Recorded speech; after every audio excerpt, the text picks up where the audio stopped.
In this episode, I break down the history of not only ASC, but myself, and how and why we are where we are at today. Enjoy.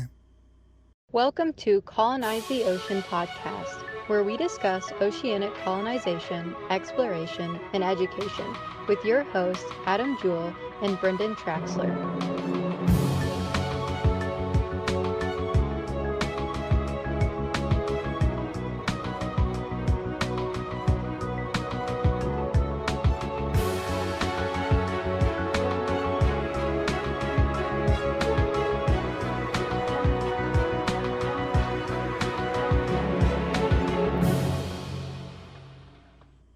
My name is Brendon Traxler, and I am the founder, lead designer, and basically the guy behind this ambitious drive to design, build, and colonize the oceans.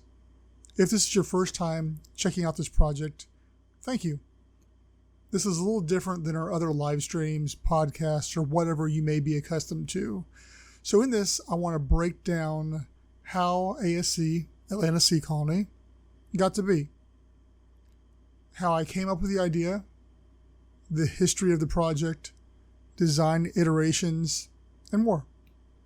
So first, I think a little backstory. We'll talk about myself a little bit, which is hard for me to do sometimes, but bear with me. It all ties in together. So I grew up, I'm going to date myself here. I grew up in the 80s. I watched PBS specials with Jacques Cousteau and knew when I was young I wanted to scuba dive. There's a draw to the ocean. I drew pictures of divers and underwater landscapes all the time. I even traded some neighbor kid some little wrestling figures for my first pair of flippers back when I was probably 9 or 10. However, living in the cornfields of Illinois, right in the middle of the state, there didn't seem to be much opportunity to get trained or anywhere really to dive. So I just stuck it away as a dream at that point in time. One day it'll happen. So fast forward to high school in the early 90s. I was in a new location, so new life experiences, but never really lost that love for the ocean. There was movies like The Abyss back in 1989, and then TV shows like Sequest DSV in the 90s that ended up spurring something in me. I've always referred to it as a God moment, but I remember the name Atlanta Sea Colony and the original logo just came to me. It just all hit me at once, and I knew what I wanted to do. This dream of living in a one atmosphere underwater home just became clear. At this time, it was pre-internet.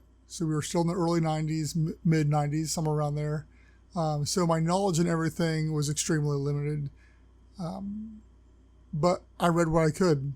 It was like books on submarines, books on construction, books on design, books on metals and concretes. Anything I thought was in that wheelhouse somehow. I read limited library where I was at, but I did what I could. Then I said, well, all right, so here's what I want to do. So I'm going to go to school for underwater welding.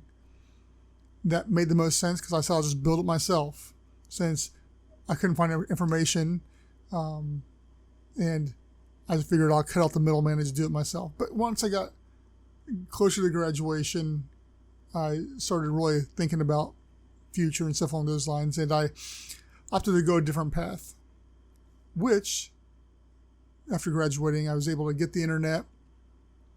And I was able to build the first ASC website. And for any of you that have been around for quite a while on the internet, I made a free GeoCities website as back in the late 90s.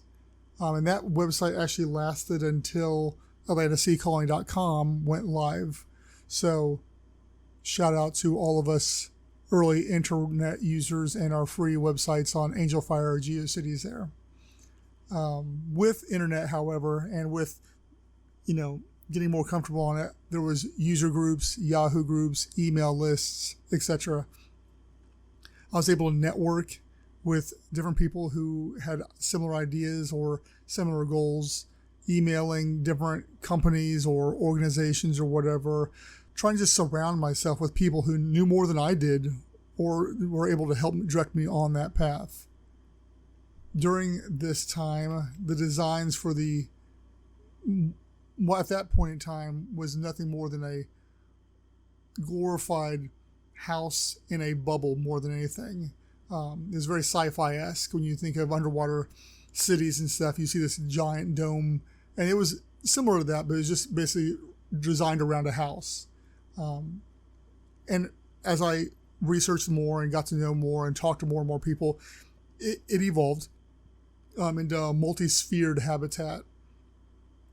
The designs were always driven by cost, how easy it was going to be to build it, the feasibility of it all, and in an attempt to build something no one had ever built before, the designs and in turn the estimated costs were always out of reach.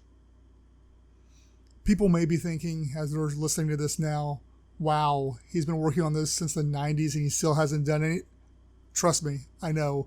It is a frustration that I deal with regularly. But looking back, hindsight's hopefully always 2020. I'm glad that I have not moved in the way that I felt I should have moved back then. Looking back on these older designs, they would have been too expensive. They would not have been the best. They would not have been the best moving forward. And the business plan and focus for ASC was not as clear as it should have been. The technologies and the costs are available now that make something like this a whole lot more doable than it was even 10 years ago. I've sat down, I've talked virtually, email, phone with different investors, and as well as with people who have either built or worked on or designed underwater habitats. And through these conversations, I saw that what I had been doing, although yes, it could be done, it wasn't the best move. Like anything, it's always evolving, it's always changing, and hopefully it's becoming better. One thing I do know is where we're at this point, we are ready to begin building. Even though in the past, like I said, I was confident the designs will work, they lacked some key elements. And over the years, we have the team that I have that I count on for bouncing ideas and stuff off of it and helping fine tune what ASC is. We've come up with some key elements that we feel that not only ASC needs to have, but for underwater habitats designed that the public need to have moving forward. And that's, we have to produce one atmosphere habitats, meaning that the same pressure, air that you're experiencing on the surface is as close to, if not the same as inside a habitat as possible. The reason for this is in order for people to want to live, work, visit, whatever it may be, it must be a seamless transition coming and going. There can't be any decompression, no discomfort, etc. I know there's some people out there that are like, they want that decompression, they want to be able to work at depth, and there's workarounds for that even in this environment. But at the core, you have to keep it simple, and you have to make that transition simple. The second approach we found is a modular approach. Being able to grow your underwater house, your business, whatever it may be, by adding to it extends not only the life of the habitat, the structure, but the value as well. I think of it in that if I was having an underwater house and I started to grow a family, I'm going to run out of space. But if I could easily add on a section to it, like a new room per se, or in the case of a business, your business is growing, you need a conference room, you're able to add on to that. And so that's why the modular approach is necessary versus having to build a whole entire new habitat for any major changes. Also, to be able to swap out old sections for new is a possibility down the road as well. Thirdly, it has to be cost effective.